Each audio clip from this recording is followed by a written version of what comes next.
educaciones, por lo tanto no entiendo cuál es la diferencia que usted señala. ¿Por qué no tendría que ser la educación parvularia un requisito para la educación superior?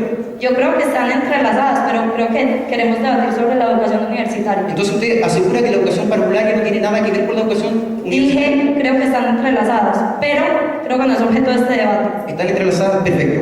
Usted señala que se buscará garantizar la universalidad. ¿Me puede señalar cómo la gratuidad va a asegurar que una persona pobre pueda acceder efectivamente a la universidad? Perdón, no entendí la pregunta. Tiempo. Gracias.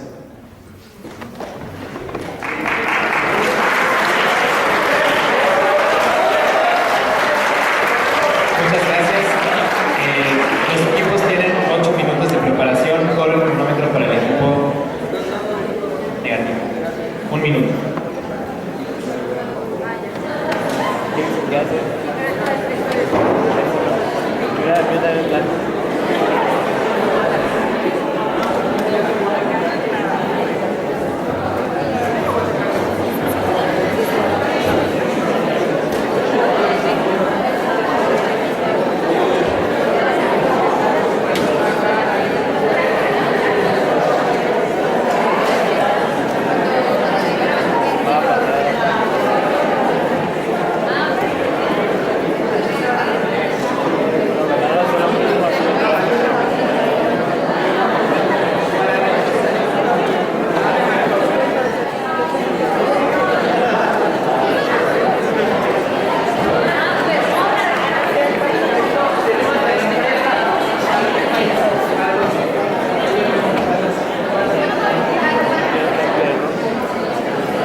Tiempo.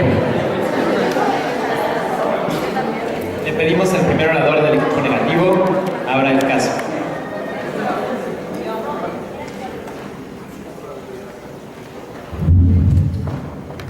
Tiene 6 minutos. Bueno, buenas tardes. Vamos a hablar brevemente unas refutaciones acerca de lo que postuló la primera oradora de la Cámara Afirmativa. Y el problema es que hay una breve entelequia que si no se logra resolver, nos llevará a dividir este debate en 2 o 3 partes. Vamos a sintetizar básicamente, alude a una cifra del 97% de la UNESCO, en el cual se dice que es la educación básica la que ya está cubierta, una gran cifra. No obstante, luego me relaciona causalmente 2 hechos. El hecho de tener una educación con gratuidad, educación superior, implicaría muchas más posibilidades de conseguir trabajo para la población. Ahí hay una entelequia en términos de que la cobertura fue un primer argumento. Aquí me habla de calidad. La cobertura o la calidad son 2 conceptos distintos que no se pueden atender a la misma vez y que generan, por tanto, un enredo en términos de la moción. Más luego nos trae mejor un caso en el cual es horroroso por no tener otro concepto más explícito. El caso de Brasil. Sí, Brasil, desarrollo económico, por favor, el desarrollo económico de Brasil es una entelequia. Segunda, ¿por qué? Porque evidentemente Brasil es uno de los países con mayor desigualdad de la población. ¿Cómo es posible entender que hay una relación causal allá entre la educación y el desarrollo económico? Ahora nos relacionó que a partir del desarrollo de la educación superior gratuita, habiendo establecimientos públicos de educación superior, llevó a un desarrollo económico falso. Eso no fue efectivamente lo que pasó. Bien, ahora abriré mi caso de la siguiente forma. 5 argumentos básicos. La educación universitaria debe ser gratuita. Consideramos que no es así. ¿Por qué? Primer argumento, por un costo de oportunidad. ¿Qué es? La educación universitaria supone una inversión considerable de la cual no hablaron ellos. Y esa inversión considerable se traduce en un costo de oportunidad. ¿Para qué? Para tener que reducir costos del sector salud, del sector vivienda, del sector de atención a la pobreza extrema para poder garantizar la gratuidad. Entendemos la gratuidad como un complejo económico de gran magnitud. Por tanto, no vemos practicable esta medida. Ahora bien, tenemos un segundo argumento. El encarecimiento por parte de los contribuyentes, es decir, por la población en general. Decimos y aludimos a la educación superior universitaria como gratuita, pero efectivamente se necesitan recursos para ellos. ¿De dónde salen? De nosotros. ¿Por qué? Porque se necesitan gastos permanentes para sostener esta medida. ¿De dónde salen estos gastos? De los impuestos. ¿Quiénes pagan los impuestos? La población en general. ¿Qué genera? Encarecimiento de la vida. Para poder suplir este encarecimiento trabajar más implica menos tiempo para poder acceder a la educación que ellos quieren. Ahora, quisiera traer una evidencia en términos de lo que significan los costos. Actualmente se sigue con el paradigma de que Finlandia, tres países nórdicos, Finlandia, Noruega y Dinamarca, son los referentes de la educación superior universitaria gratuita. ¿Por qué? Porque tienen una inversión que supera por mucho las fronteras de aquellos que ellos mencionaron, de la Organización para la Cooperación y el Desarrollo Económico, que dice que en lo posible los estados deben configurar un 1% para la educación superior. Ellos están en la frontera del 1.8.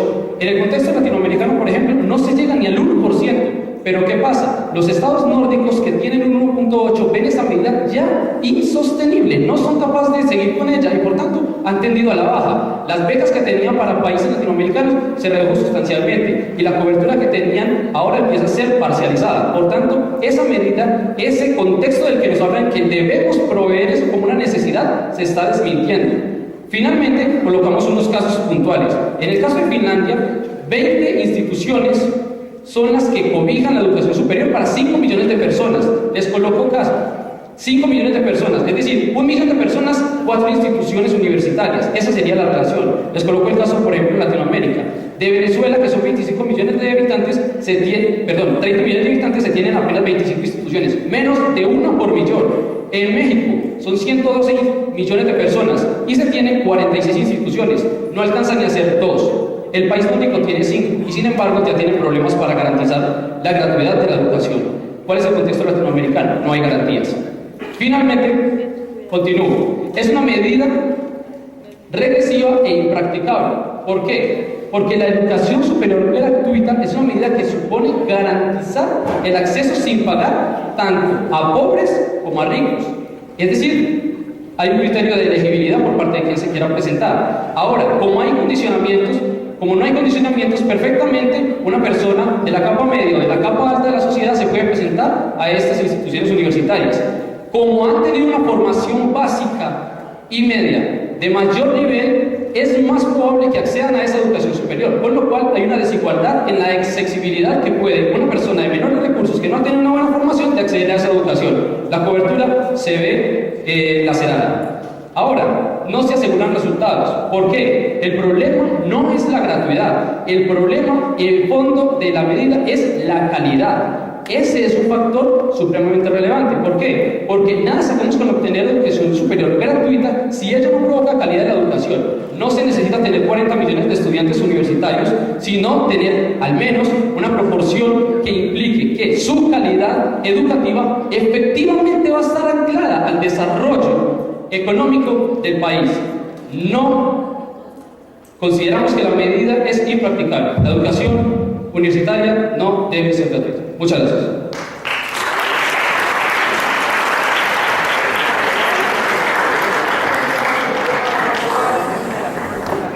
Tres minutos. El equipo afirmativo solicita 3 minutos de su tiempo de preparación.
Tiempo. Bueno, ahora dará lugar el segundo interrogatorio cruzado de parte del equipo afirmativo al equipo negativo, el cual tendrá una duración de 3 minutos. Cuando estén listos. Gracias por su discurso, León. Entonces, partiendo del status quo que se planteó, se dijo en el primer orador en el contexto, la educación básica es un derecho que ya se considera obligatorio por la mayoría de los estados. ¿Van a ir ustedes en contra de esta definición, que la educación básica ya la mayoría de los estados lo consideran obligatorio? La reconocemos, pero no es suficiente porque falta la contemplar otras como la técnica. Partimos del hecho que ya se reconoce que la educación básica es obligatoria, y en esa medida, como la educación básica es obligatoria, nos pone como segundo, como pregunta, que qué pasa cuando no se cubre párvulos. Pero estamos partiendo de una base de que ya es obligatorio. Es decir, ¿debería ese Estado cubrir educación primaria o educación preescolar si ya es obligatorio? ¿No se entiende la pregunta? Es decir, usted dijo que era obligatorio, ¿cierto? Como dijo que era obligatoria, en el anterior orador se dijo, en la anterior pregunta, que qué pasa cuando el Estado no puede cubrir párvulos, no puede cubrir educación media o educación básica, pero el Estado ya debe cubrirlo. Entonces, ¿debe ese Estado cubrirlo? ¿Es parte de su deber ser